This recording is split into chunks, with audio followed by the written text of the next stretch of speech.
Would you give a warm welcome and an applause to Dr. Kathy Kirkland? Thank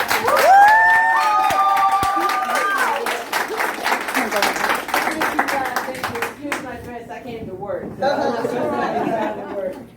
I really appreciate you guys taking the time out to come over and hear about the wealth transfer, about how you could be a part of the wealth transfer. My name is Dr. Kathy Kirkland. I'm from Killeen, Texas. I co-pastor a church in Killeen. My husband is Pastor Mark Kirkland. I have 5 kids. And my story goes like this. I was not prepared for the recession in 2008. I was a real estate agent, just like Rhonda.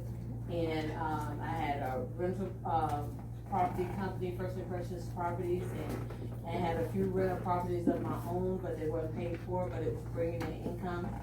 And when the real estate market crashed, my whole world crashed right along with it, right along with my 401k. I had worked from age 19 to 40 something. And I really only had like $50,000 in that account. And you would think that was a lot of money, but it wasn't, because I have a family of 7. I had 4 kids in college, and I had a 4-year-old at the time, and I had a husband that just retired from the military after 25 years, and we was living off a half a check.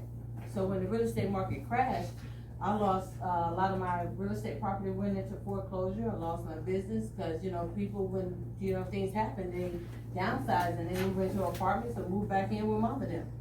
And so, and I had and my house that I'm currently staying in now had a padlock on it, and it was about to be foreclosed on.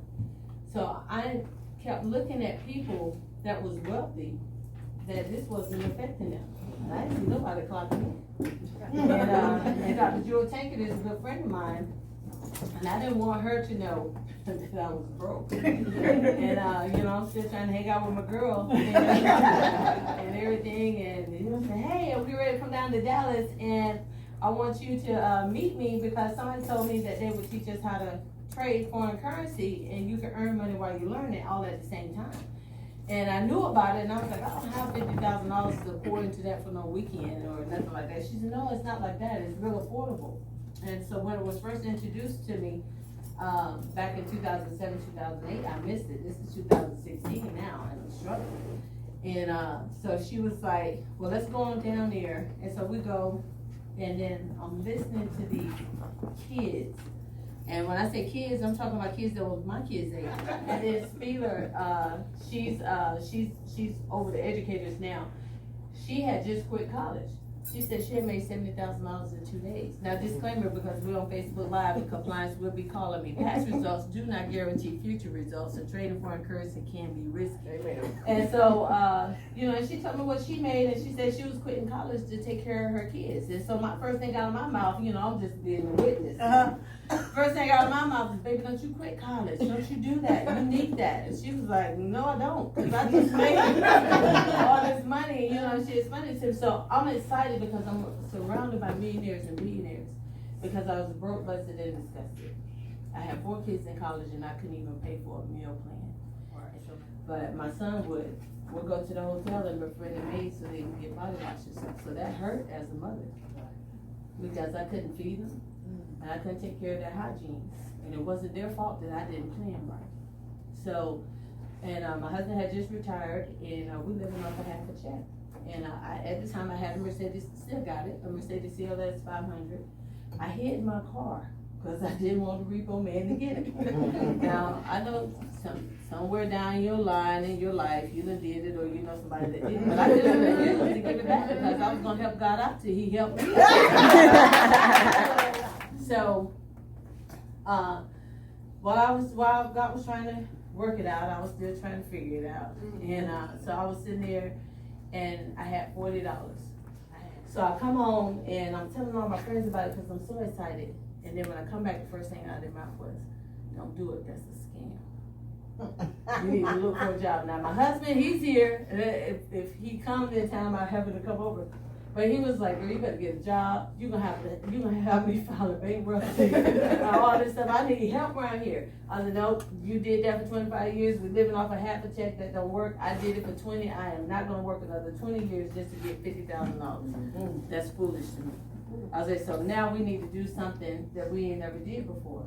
So, of course, I was discouraged because my surroundings, I came back home and my surroundings wasn't thinking like I was thinking, because they hadn't been around people that I've been around.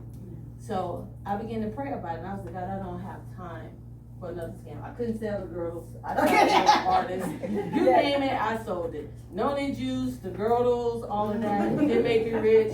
It was so bad, I was selling perfume.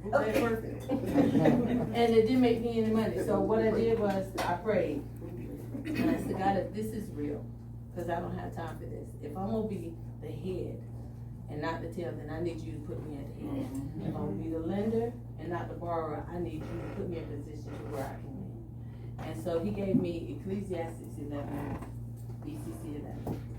Ecclesiastes 11:1, the Good News Translation states, it is good to enter into foreign trade because you never know what bad luck this world is going to give you there. And you need a minimum of 7 streams of income in order to survive. And after many days, it'll come back to you in profit. So when I found out that I was in a man-made company with a God-read skill set, I was all in. Win or lose, because it is real. And so I went on a little bit further, and I found out in Matthew 25 where they talked about the talents. Now growing up, I was told that was your gifts. Singing, ushering, cleaning, whatever the case may be. But God was talking about usury, and that's money. And so at the latter part of verse 27, he gave some 5, some 10, and told them, to go out and put it out in the market. So in verse 27, the one that held his was us.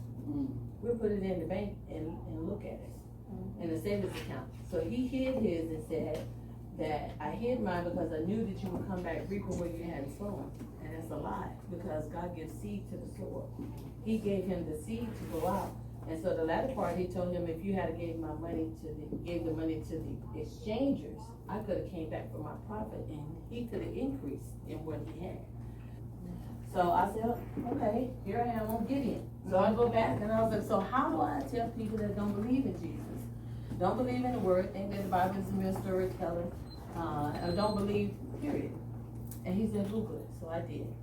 And I found out that Forex has been around since 4 AD. They started trading in Jerusalem. And it has been profitable for 2015 years. It has never filed bankruptcy, never closed its doors, never laid anybody off, never lost any money, but is now a $7.9 trillion a day industry. A day.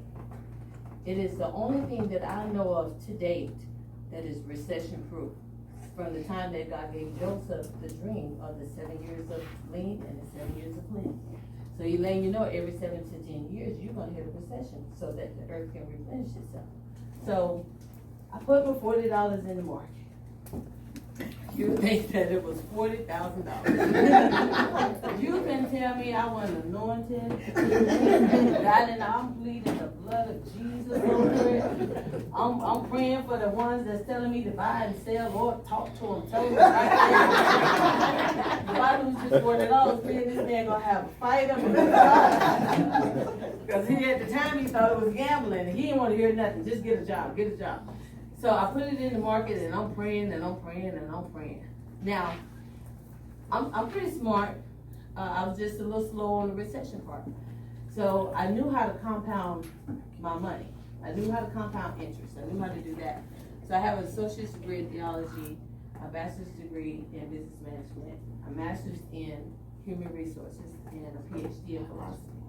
Now I did what they said, go to school, get a good job. I kept going to school to get a good job, but every time I got out of school, I owed more than what I needed. So when I put the $40 in the market, and literally, it started going up within an hour, I had $500. So every time I hit 10 pips, I increased my lot size and got back in. So they had called a trade, and I don't know if it was 43 pips, forgot what it was, and it was Christopher Derrick or Mike Miles at the time that was helping me. So when I made that $500, I started screaming and hollering, yes, I'm rich. Oh my God, I'm rich. I'm rich. And my husband was like, what you do? What is you hollering for? I was like, I just made $500. He's like, girl, you better get that money. He was like, pull it out. We got to pay that electric bill. I said, no. They said keep it in there. We got to grow it. And so you know, of course, we got a bigger argument. I won't go into details about it. But it boiled down to, it was my $40. So then he was like, so you getting up at 1 o'clock? Cause well, I was so impressed. The owner of the company got out of his bed at 1 o'clock every morning to trade with you, to show you how to trade. I was so impressed because he's a multi-billionaire and he don't have to do that, but he did. So who you think gonna fit follow? Okay. Follow the billionaire. So I got up with him, still didn't know what it was, everything was Greek, Hebrew, still didn't know. All I knew how to do was hit buy and sell and calculate pips. And I knew how to do 10. And because I was safe with 10. You know, I didn't want to see no red like y'all. I didn't want to see none of that. So we got in some trades and he told us by New York session, we should be in profit. He only stayed on for 1 hour. So we did that and I woke up that next morning and had $1,000. Now this was around April, May, and by June, July, I started making some really good money. So by August, I paid off my Mercedes CLS 500. I posted it on Facebook. I got my house caught up, and September, I paid off stuff off my credit report, my credit cards and everything. October, I purchased a real estate investment property. I was no longer going to be an agent, but I was going to flip houses.